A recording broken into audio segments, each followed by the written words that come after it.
현대소설 개밥바라기 별 황석영 갈래 보겠습니다. 장편이고 인터넷 연재 소설이라는 점이 중요한데요. 실제 블로그에 연재되었던 소설이죠. 블로그. 이러한 방식으로 작가와 독자가 소통을 할 수도 있고, 작가, 독자, 또 독자와 독자끼리 소통을 할 수 있는 형태입니다. 성격은 사실적이고 체험적, 자전적이고요. 작가 자신의 사실적인 체험을 담았습니다. 배경은 1950년부터 60년대 서울이고, 이런 시대적 공간적인 이 배경이 작품에 잘 드러나 있고 반영되어 있기 때문에 반영론적 관점으로 봐주시면 되겠습니다. 그 당시에 4.19 혁명이 있었죠. 그런데 지금 여기 교과서에 나오는 부분은 4.19 혁명 나오는 부분은 아니에요. 황석영의 개밥바라기 별 보겠습니다. 현대소설이고요. 장편 그리고 인터넷 연재 소설이라는 특징이 있죠. 지금까지 우리가 보아왔던 소설하고는 현저하게 다른 차원인데요.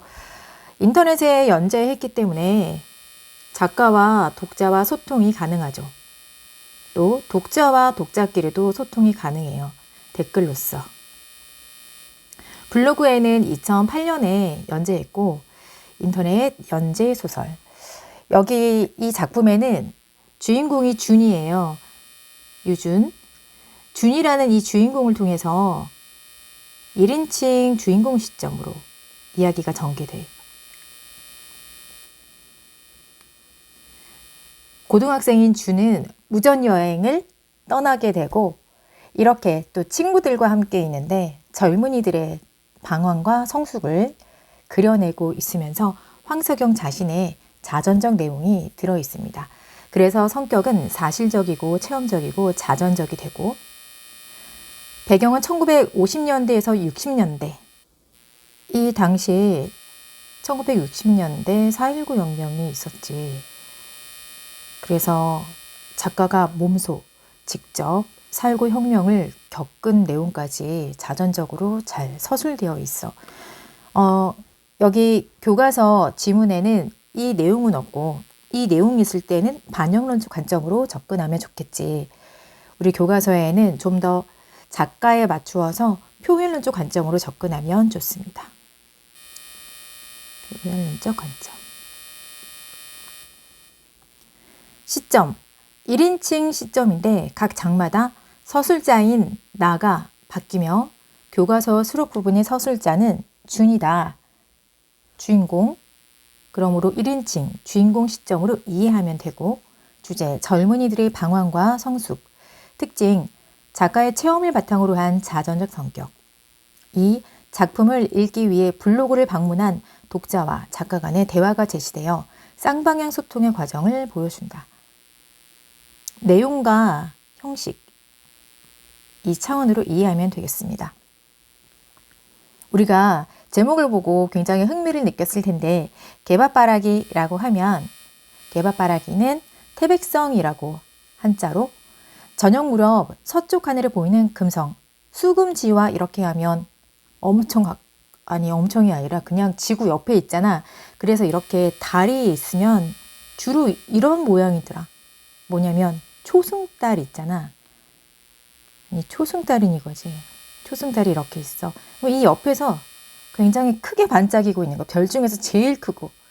이게 금성이야. 지금 서쪽 하늘에 보인다. 저녁 무렵에는. 그래서 걔가 밥 달라고 할 무렵에 보인다라고 해서 얼마나 배고프고 힘들겠어. 걔가 개밥 바라기 그런 모습인데 하지만 새벽 무렵에는 동쪽 하늘에 보이거든. 그래서 새벽별, 표준어로는 샛별. 샛별을 더 월등히 사람들이 많이 사용하기 때문에 새벽별보다 그렇게 해서 샛별이 표준어로 된 거야. 중요하진 않지만 여기서 금성, 샛별 모두 다 뭘 나타내느냐. 외국에서는 방랑자의 별, 나그네의 별이라고 했다. 방황하고 고달픈 젊은 날을 상징한다. 방황하는 젊은 날. 그러면 지금 이 부분은 주인공이 집을 나가서 방황하는 모습인데 별로 방황처럼 보이진 않아요. 여기서 내적 성숙을 하고 있는 모습이 보이고, 또 고등학생으로서 학생들끼리 나누는 대화가 참 진짜 학생답다라는 느낌이 여실하게 잘 나타나 있어. 줄거리: 고등학교 1학년 학생인 나 주는 1인칭 획일화된 사회와 교육제도에서 벗어나고 싶어 자퇴 이유서를 내지만 담임 선생님의 권유로 퇴학 대신 휴학을 하게 된다. 문제를 일으켜 퇴학당한 같은 등산부 친구인 인호는 나에게 산으로 가서 살자고 제안. 나는 이를 받아들인다. 인호와 나는 북한산 자락 어느 굴에 묵으며 산봉우리를 오르기도 하고, 굴 안에서 책을 읽거나 나는 문학소년이야 명상하며 지낸다. 그러던 중 식량이 바닥나서 산을 내려와 그림 그리기를 즐기는 친구인 정수를 찾아갔어. 정수는 나와 인호를 대학생인 무의 화실로 데리고 갔어. 자, 갑자기 많아졌어요. 정수, 인호, 무 들어가겠습니다.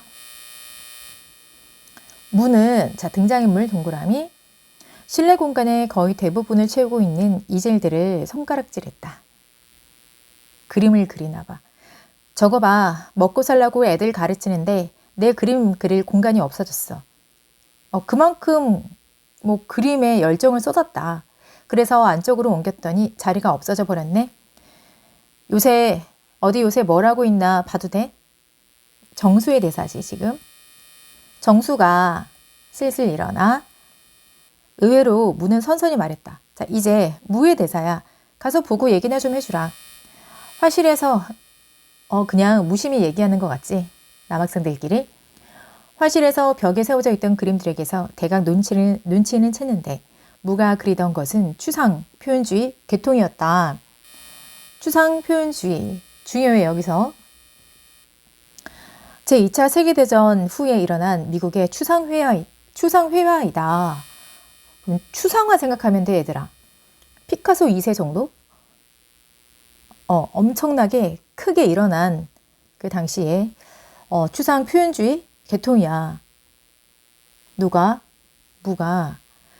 방 안에는 프레임에 짜놓지 않은 캔버스가 바닥에 그냥 펼쳐져 있었고 물감이 사방에 튀거나 흘린 자국투성이었다. 자, 그러면 아까 추상 표현주의 계통이라며, 그러니까 이렇게 캔버스가 바닥에 그냥 펼쳐져 있고 바닥에 물감이 사방으로 튀고, 이거 지금 액션 페인팅, 이렇게 물통에다가 물감을 넣어가지고 퍼붓는 거야. 바닥에 막 이렇게 튕겨 나가잖아. 이 예술인 거지. 자, 그 다음에 그야말로 잠자리는 자취하는 학생들에게 애용되던 군용 모침대가 창가 아래 바짝 붙어 있고, 우리는 무의 그림을 내려다보았다. 붉은색이 용암처럼 색상 나오고 어떠하다라고 시각적으로 자세히 나와 있지. 푸른 바탕이 엿보이고 꿈틀거리면서 검은 붓자국이 몇 차례 지나갔다. 방울방울 흩어진 흔적이며 뿌린 것처럼 점들이 퍼져나간 부분까지. 자, 모두 다 묘사야. 묘사. 무의 그림 묘사. 추상하구나. 알 수 있어. 우리가 화실로 돌아가니 무는 우통을 벗고 창문을 활짝 열고 바람을 즐기는데 그가 쾌활한 목소리로 정수에게, 자, 이거 무가 한 말이지.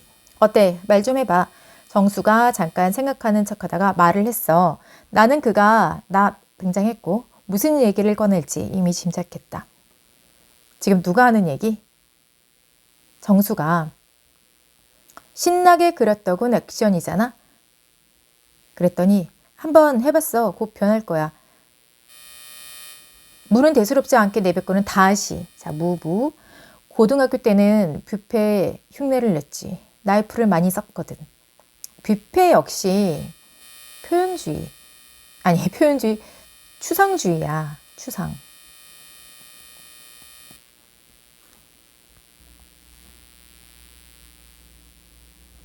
뷔페. 추상 미술의 선구자. 프랑스. 완전히 순수한 무의식의 세계를 나타냈는데, 그냥 볼펜을 들고 있는데 이 볼펜 가는 대로 그림을 막 이렇게 그렸대. 그러니까 막 사람이 되고 순수하게 자기 의식대로. 장드 뷔페이고, 또 폴록이 나와. 뷔페에서 폴록으로 뜨는 거냐? 너 뷔페에서 이제 폴록으로 된 거야? 이렇게. 둘 다 추상주의야. 폴록은 역시 무의식을 추구했는데, 그림을 그릴 때 내가 무엇을 하고 있는지 모른다. 그 정도로 무의식을 사랑했대. 추상 표현주의, 미국이고, 액션 페인팅 대표이지. 그리고 뷔페, 지금 정수도 뷔페를 먼저 흉내내고 그 다음에 폴록으로 뛰는 거냐? 이렇게 지금 정수가 말했듯이 뷔페가 먼저 추상 미술의 선구자였어. 그리고 폴록은 액션 페인팅이라고 했잖아. 이건 그림을 그린다라기보다는 추상적 화면을 보여준다는 느낌일 수도 있어. 어쨌든 자, 무는 정수의 말에 기분이 상한 것 같지는 않지만 맥이 빠지는 것 같은 표정이 되었다. 네가 보기에 그러냐? 나는 다만 음울한 데서 신나는 쪽으로 이동하고 싶었어. 뷔페에서 폴록으로. 그러면 이쯤 되면 무의 미술관 보면은 추상주의. 그런데 만약에 여기 다른 주의 나오면 틀린다는 거지. 자, 그 다음. 그러면 교통사고를 기다려야 되겠네. 정의 말했고, 기분에 따라서 그러니까 그 말도 맞다. 나는 미끄럼 싫어. 중요한 말이야. 미끄럼이 싫어. 계획대로 그림을 그려나가는 것에 염증을 느낀다. 중요해. 미끄럼 싫어. 그랬더니 정의, 미끄럼이 싫으면 네모난 프레임도 평면도 소용없지. 자, 두 사람의 핑퐁 서로 대화가 왔다 갔다 지루하게 계속될 것이 염려되었던지 이노 등장. 이노가 색에 넣어왔던 정수의 그림을 꺼내왔다. 그러면 지금은 48화인데 앞에 47화에서 이노가 가져갔던 정수의 그림이고, 노을진, 이 그림은 노을진, 어두운 하늘을 배경으로 검붉은 맨드라미 두 송이가 그려져 있었대. 자, 이거를 우리 지금 폴록하고 뷔페하고 정수의 그림 나오는 순간 독자들에게 꽤 호기심과 흥미가 있는 부분이야. 그래서 댓글에서도 이 부분에 대해서 소통하는 게 나와. 중요해. 여기 정수 그림이 있는데 한마디 해주지. 무가 두 손으로 받쳐들고 들여다보는 동안 정수는 불만스레 중얼거렸다. 정수의 말. 아직 더 손대야 돼. 무가 씩 웃더니 말했다. 분위기 좋은데? 근데 말이야. 문학적이다. 네가 얘들하고 돌아서 그런가? 나와 이노가 문학에 관심을 갖고 있어서 정수가 영향을 받은 것이 아닌지를 말하는 것. 이노가 주둥이를 쑥 내밀고 앉았다가 한마디 했다. 이렇게 해서 인터넷 연재소설의 특징이 드러나지. 지금 다음 회 49회라면 지금 48회였다는 것이지. 그리고 지난 회 47회 보러 가기, 1회부터 다시 보기. 자, 이거를 클릭하면은 이 링크를 타고 들어가게 되잖아. 그래서 이 링크는 하이퍼링크이고, 하이퍼링크를 통해 원하는 부분을 찾아가서 읽을 수 있는 특징이 있어. 이것은 디지털 기기로 인터넷상에서 문학을 향유할 때의 특징이야. 중요해. 이제 댓글이 나옵니다. 해바라기 2, 정수와 무의 대화. 전공자거나 그 방면 지식이 있으신 분 아니면 이해가 좀 어렵겠습니다. 대학생 무는 정수 그림이 좀 우스울 수도 있겠네요. 폴록에 비하면 정수는 아직 소박하고 천진해 보일 테죠. 해바라기 2님의 생각이었어. 자, 쌤이 중요해. 뷔페, 글쎄요. 정물하든 기본적인 회화 공부를 말하는 건지? 폴록은 미국 현대미술을 획기적으로 발전시킨 화가인데요. 아무튼 이제부터 좀 더 읽기에 재미가 붙는 것 같습니다.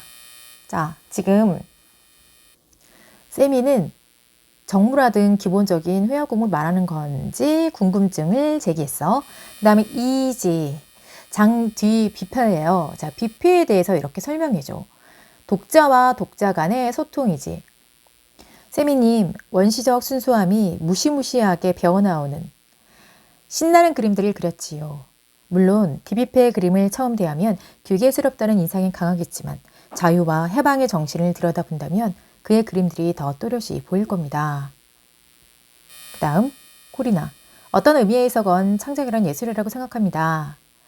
그렇게 해서 지금 참고해서 읽어보면 되겠고요. 그 다음에 황석영이 이렇게 말했어. 작가가 등장했단 말이야.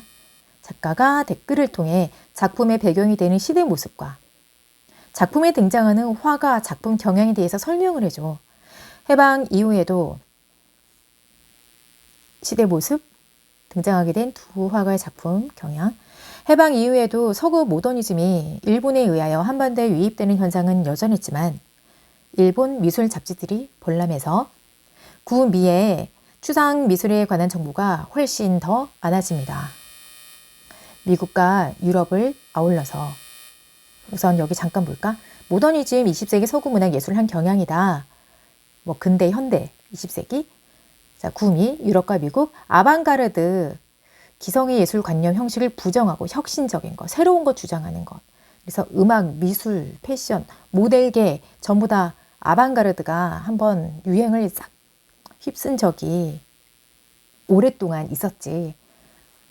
가장 인상적인 건 음악 부분에서 레이디 가가의 음악도 그렇지만 의상, 레이디 가가의 의상 중에서 굉장히 다 특이하긴 한데 소고기를 머리부터 발끝까지였나 이렇게 두르고 나타난 모습. 소고기였어. 표현주의. 그게 아방가르드. 표현 방금 레이디 가가가 아방가르드라고. 자, 표현주의. 객관적인 사실보다 사물이나 사건에 의하여 야기되는 불러일으키는 주관적인 감정과 반응을 표현하는 데에 중점을 두는 20세기 초 독일을 중심으로 일어난 예술 사조이다. 자, 이렇게 해서 식민지 미술과 해방 이후 서구 아방가르드 미술을 통틀어서 모더니즘에 대한 추정과 영향, 여기서 1960년대 미술대학과 미술학도들의 분위기를 나타내고 있다. 지금 1960년대. 자, 그러면 반영론적 관점으로 이야기해주고 있는 거야. 전체 다. 장 듀뷔페는 제2차 세계대전 이후 프랑스 화가지만 미국, 일본에서 유행적인 성과, 어딘가 표현주의적이고 음울한 전후의 분위기가 일본과 한국 당시 정서에 맞았던 모양입니다. 그렇게 해서 많이 받아들이게 되었다. 그리고 곧 이어 미국에서 추상 표현주의가 일어났는데 그중 유명한 이가 액션 페인팅으로 유명한 잭슨 폴록입니다. 그래서 두 작가의 등장 배경을 설명해 주었어. 그랬더니 세미가 작가의 말에 지금 공감하고 또 말을 하는 것이지. 폴록은 내면의 변화에 따른 표현을 그대로 보여준 화가라네요. 무의식이 주고받는 완벽한 조화를 보는 것 등 의도된 것보다 의도하지 않은 것에서 뭔가를 보려 했던 것 같아요. 47화에 나왔던 정소의 그림은 자신의 마음을 솔직하게 보여주는 것 같아요. 우리가 47화를 못 봤지. 그 정수의 그림에 대한 것이 여기 나와 있어. 노을을 배경으로 검붉은 맨드라미 두 송이를 그린 그런 그림이 하수라고 생각하지 않아요. 뭐 질이 떨어진다라고 생각하지 않아. 수준이 조금 낮다고 생각하지 않아. 뭔가 굉장히 상징적인 것일 수도 있으니 극사실은 추상과도 일맥상통하지 않나? 세미님의 생각이야. 정형화된 것은 이해하기엔 편할 테지만 세상은 이런 다양한 의식들로 변해가는 중이죠. 그러니 어떤들의 매이기보다 좀 더 호기심 어린 눈길과 긍정적인 사고 이런 것들이 변화돼가고 다양화돼 가는데 세상 의식이 다양화되니까 이렇게 다 다양화되어서 미래상을 좀 더 이해하고 뒤처지지 뭐 좀 뒤처지면 어때요? 그래서 긍정적이지 각기 마음에 드는 스타일, 자기 색깔로 자기 스타일 추구해 나가는 게 더 중요한 게 아닐까요? 또 작가의 리마인드, 황석영, 세미님의 지적이 매우 이게 중요해? 적절한데요. 정수는 이런 현상을 잘 알고 자신과 당대의 한국의 그림을 표현해 보려고 하는가 하면 무는 당시 대학가와 그룹전에서 주목받던 추상화를 시도하는 단계에 있어요. 나중에 이러한 경향들은 70년대 말, 80년대 들어오면서 반성적 단계를 거쳐 당대의 이곳의 그림을 그리려는 흐름으로 나타나게 됩니다. 우리가 1950, 60년대에서 이중섭, 박수근의 그림을 새삼 평가하는 것은 그들이 어느 바깥의 흐름에 휩쓸리거나 하지 않고 자신과 동시대 사람들의 삶을 그렸기 때문입니다. 세계는 일정한 예술사조로 단일화되는 것이 아니라 라는 느낌이겠지. 각 지역의 문화와 제도의 차이를 드러내면서 다양하게 자신의 삶의 표현의 쪽으로 가고 있습니다. 자, 이렇게 내용을 지금 잘 공감해주고 잘 받쳐준다는 느낌이 있지. 작가가 독자의 감상에 대해서 또 관련된 사실과 창작 의도, 정수는 이런 현상을 잘 알고 자신과 당대 한국 그림을 표현해 보려고 했어. 그래서 약간 소박한 느낌 있지. 무는 당시의 대학과 그룹전에서 주목받아 추상화를 시도하는 단계다. 이렇게. 감사합니다, 작가님. 이렇게 해서 세미 리마인드, 작가와 소통. 이중섭의 황소, 거칠지만 강인한 붓자국, 누렇고 불구스름한. 자, 이렇게 하면서 우리 소 그립습니다. 완전히 공감했어. 아기곰. 오늘 소설은 모르는 단어가 많아 이해가 어려웠는데 공부 잘하고 갑니다. 이렇게 해서 아기곰은 혼자서 만약에 소설책을 보았다면 이러한 인터넷 소설의 장점을 전혀 누리지 못했을 거야. 지금 아기곰은 굉장히 효용론적으로 모르는 단어가 많아 이해하기 어려웠는데 인터넷 소설을 보고 또 인터넷 소설이기 때문에 댓글에서 작가가 등장하고 독자와 소통을 하고 이런 걸 보면서 모르는 단어 해결되고 공부가 잘 되었다라는 거지. 결국 댓글을 통해서 독자와 독자, 작가와 독자 간의 소통이 작품이 이해에 도움이 됨을 보여주는 부분이야. 자, 이제 인사배 서술자. 소설에서 너무나 중요한 부분이지. 소설의 3요소는 주제, 구성, 문체야. 문학 개념인데 이게 소설의 3요소. 그렇다면 인사배는 바로 소설, 구성의 3요소야. 소설을 구성하려면 3가지 요소가 있어야 돼. 등장인물, 사건, 갈등, 그리고 배경. 또한 소설은 서사 문학이잖아. 서사를 누가 해? 서술자가 있어야 돼. 등장인물이든 아니든. 그럼 먼저 서술자를 볼게. 자, 서술자는 지금 나로서 등장하고 있어. 1인칭의 시점으로 서술되고 있다. 그러면 서술자의 위치는 어디인가? 서술자는 작품 안에 있다. 이렇게 파악하면 되겠고, 또 인물, 나 준이고 인호정수 무, 사건, 우리가 무의 그림을 본 뒤 정수와 무가 그의 작품 경향에 대해서 이야기하다가 정수의 그림으로 대화, 화제가 옮겨갔다. 처음에는 무의 그림에서 정수의 그림으로 옮겨갔다. 이거 일치 불일치 문제 유의하고 정수에서 무 아니고 무에서 정수이다. 그 다음에 배경 무의 화실이다. 그리고 4번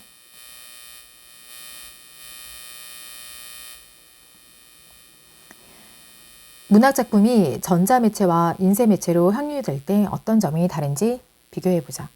전자매체라고 하면 지금 이 소설이 되고, 또 인쇄매체라고 하면 지금 보통 책으로 나온 것이야.